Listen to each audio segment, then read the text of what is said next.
for today's Business as Usual segment for us to delve into the world of culinary art and, well, the business of the culinary arts as well. I'm really excited to be joined by Chef Alex this morning, who is the owner and founder of XO Bakery, among many other enterprises. I can't wait to dig into this. Good morning and welcome. Good morning, Vimbai. It's great to be here. You're definitely a morning person, right? I am. So this is business as usual. Right, exactly. Literally business as usual. But I mean, let's take it from the top. How did you get involved with the world of culinary? Well, so actually, this is a change of career for me. Oh wow! Yeah, okay. I was in business and marketing, and for about 5 years after my undergrad, my grad degree was actually in marketing as well. Okay. And after getting that grad degree, I took a trip, and it was life changing for me. It made me realize that life is too short to not pursue your passion. Was this a trip to Paris by any chance?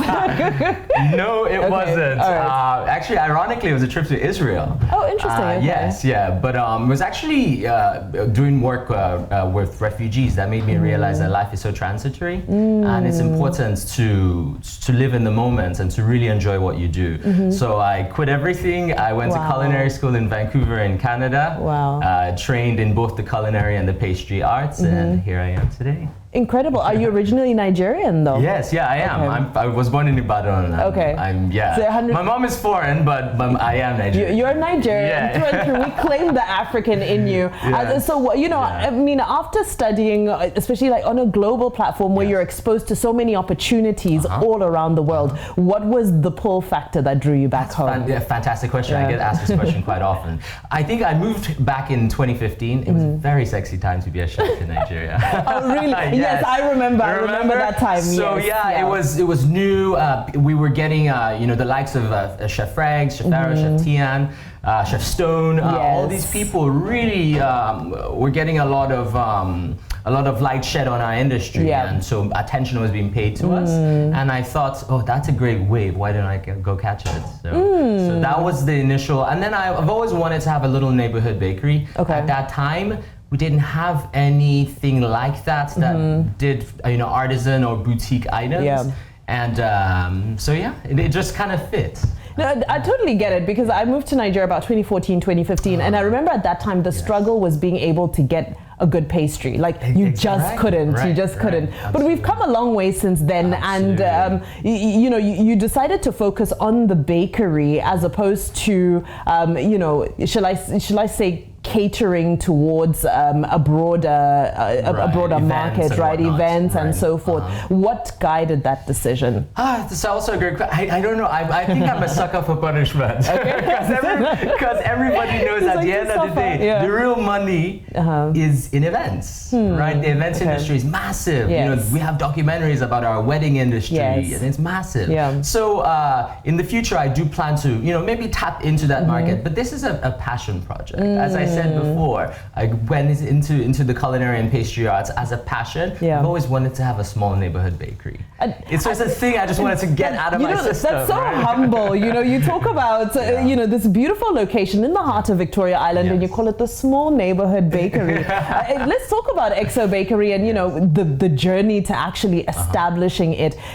Getting the space. I remember there's a time I came to visit and there was all this construction happening on the street and I was lamenting about it every day on Instagram. So I mean, the challenges of setting up what at the time was a niche business in Nigeria. What are some of the things that you had to overcome? Well, there were numerous challenges. Of course, with the cost of overhead, the cost of starting a business, we had to, in our second month, we had to get a generator, a brand new one.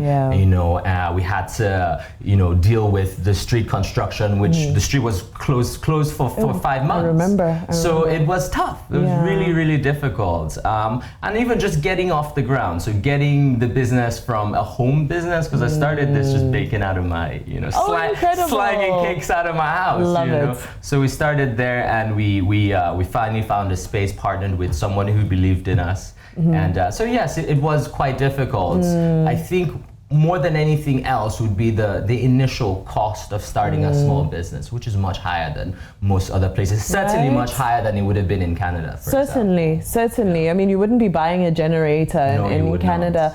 But, fast forward a few years later, it's well established. But, there are other elements that have now happened in the industry as well. So other players have come in, specifically into, the bakery, the pastries. They are, all of a sudden people realize that this is a profitable business. And before we came on air, you were telling me about how you've evolved your business from being the neighborhood bakery. Yes. Tell me a little bit about that. Indeed. So as you said, we've got a lot of new players. Yes. And so you then think, well, how can I change or adapt my model, evolve my model so I still stay profitable, right? And ours was targeting other businesses who needed breads, desserts, things like that, so that we had these regular customers who came to us, and we didn't need that foot traffic anymore. I mean, we love that foot traffic because we love to interact, with our clientele and the final user, or the end user, but it's been great to partner with other companies and other restaurants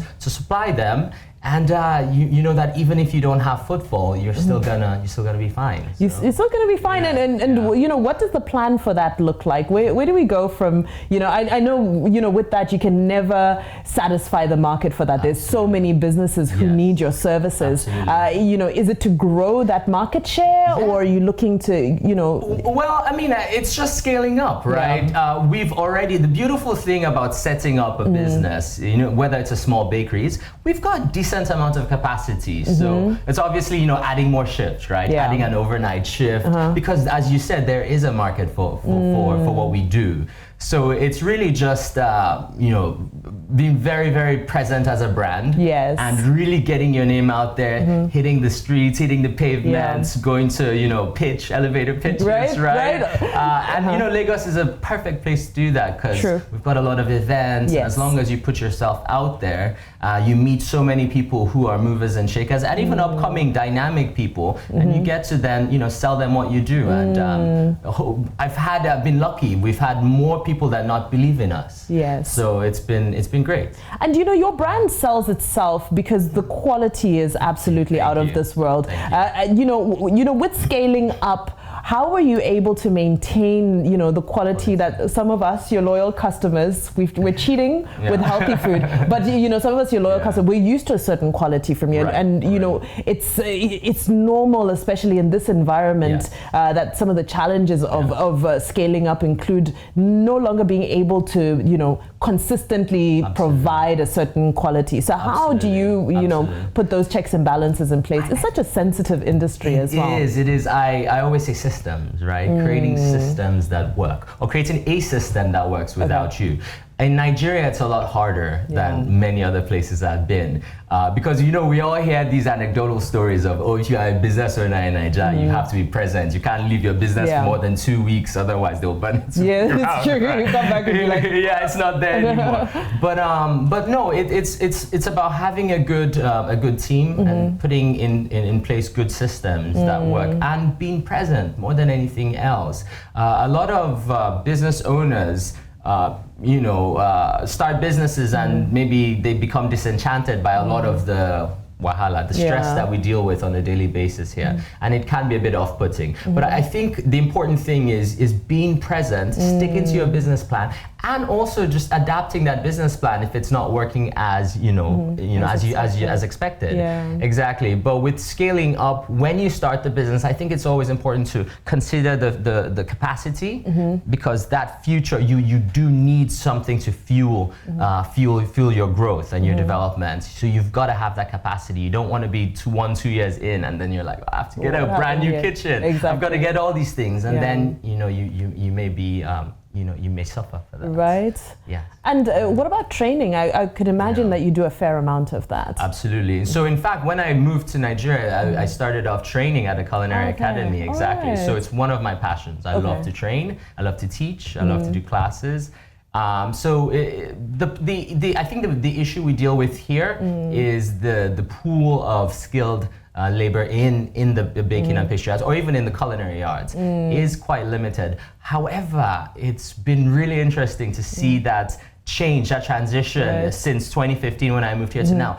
Culinary institutions are churning out passionate, driven, motivated, and I think it's again because of that wave of chefs who came through and who were successful at what they did. So you have a lot. So you guys were pioneers. I feel quite proud to be a pioneer actually. Yeah. And amongst others, of course, amongst many other chefs.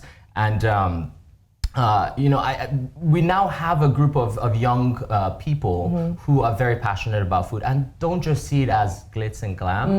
You know, it is important not to mistake because, you know, being a chef is hard work. Yes, it being is, a right? chef is hard work. Although it looks good on the gram, I have to say. We have to curate. Packaging. We have to package. We have to curate. But we don't often post about the long hours, you know, constantly sweating in a hot kitchen. You deal with customers who know exactly what they want and you must deliver, because at the end of the day we are a service, right? It is in the service industry, so it can get a bit tough, but it is intense, right? But it's part of it. And I've been very blessed to now have a good team and a team I can count on, I can rely on. And it's fantastic. I love that. Now, you know, we were talking about packaging earlier. I mean, this is literally signature.